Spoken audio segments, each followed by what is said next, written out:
Reverend Jarrett Maupin here, if we can, for a moment.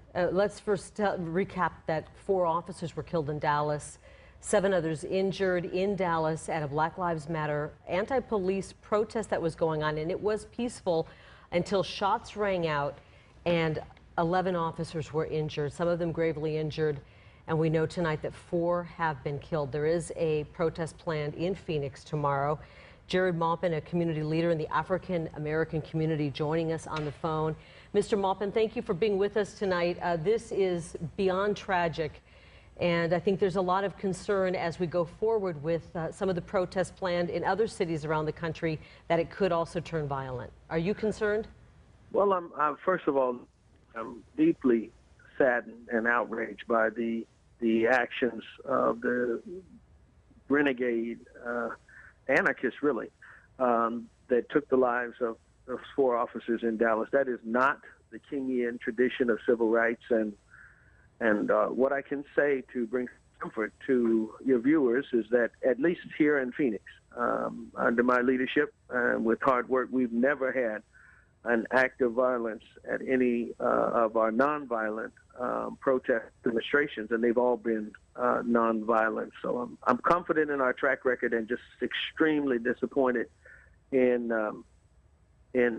extremists that are using this as an excuse to murder and kill. Reverend Maupin, what happens tomorrow at this protest in Phoenix? It will go on as planned, and you expect the police will be there side by side with you as you exercise your First Amendment rights, right? I invite them to come. Right. And the chief, you know, every time we march, we're under threat.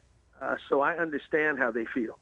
And you both know from covering it, we've had some pretty tense demonstrations, particularly last year and the year before around Remain Brisbane and Michelle Crusoe.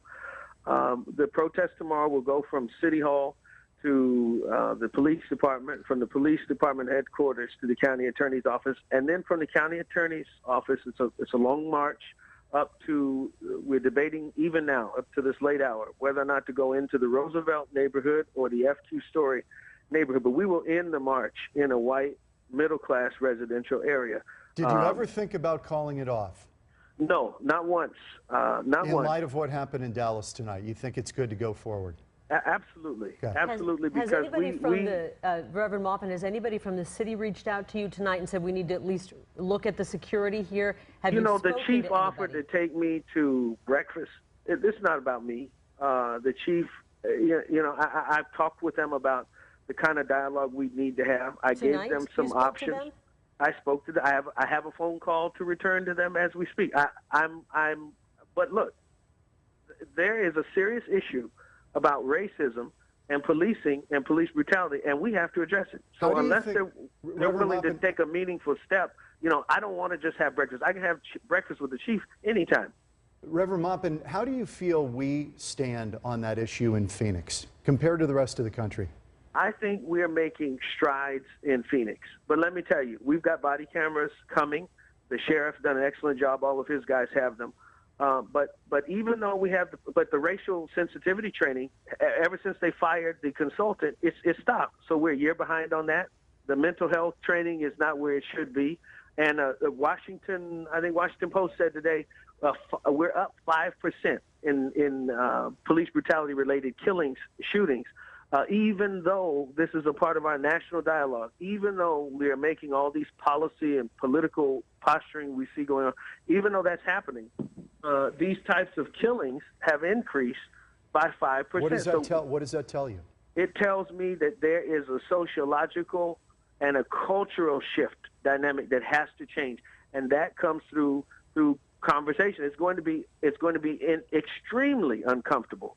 But I'm willing to sit down at that table and do that, and we haven't seen that willingness from City Hall. Look, they won't even admit that they paid the family of Michelle Crusoe $700,000 to settle that claim. The public needs to know that. Reverend Maupin, I'm sure that you were seeing a lot of posts today on social media in light of the shooting death of a man in Louisiana and one in Minnesota, which by all accounts was tragic.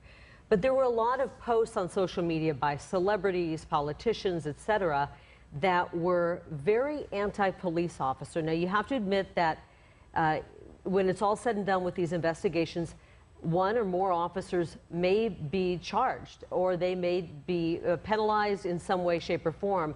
But do you think that this kind of rhetoric hurts all police officers, many of whom and most of whom do an exemplary job every day? Well, I'll tell you, I think there's two things at play here. Number one, are all cops bad? No, absolutely not. Number two, is it more than just a few bad apples or some racists with badges? Yes. It's a cultural problem within policing in this country. It's been highly, hyper-aggressive policing, highly militarized, racial profiling. We know there are issues. All the experts say there are. So we have to examine, has the lack of indictments or convictions emboldened officers to do this? Are officers that are good not saying enough when they see or experience something that is bad from their fellow officers? We really have to take a look at that. And my hope, my real dream, if you care to know, is one day for our country to do what South Africa did. I never thought I'd see the day when I longed for America to do what South Africa did, as ugly as the fight around apartheid was. But it's time for national, federally sponsored, state-sponsored race and reconciliation talks. It is the issue that continuously puts our society in turmoil and causes people to lose their lives. It's time for us to have national talks about race and reconciliation so we can come together. Reverend Maupin, I appreciate it. We're going to be checking in with you tomorrow, and there will be more dialogue, obviously. Horrible event tonight in Dallas. We're going to go to a quick break. 4 officers dead, we know that, 11 shot, apparently 2 snipers on high purchase, shooting down on officers trying to keep the peace at a Black Lives Matter and anti-police protest tonight in Dallas. And Reverend Maupin saying that the protest plan for Phoenix tomorrow will go on as planned. We'll take a break and be right back.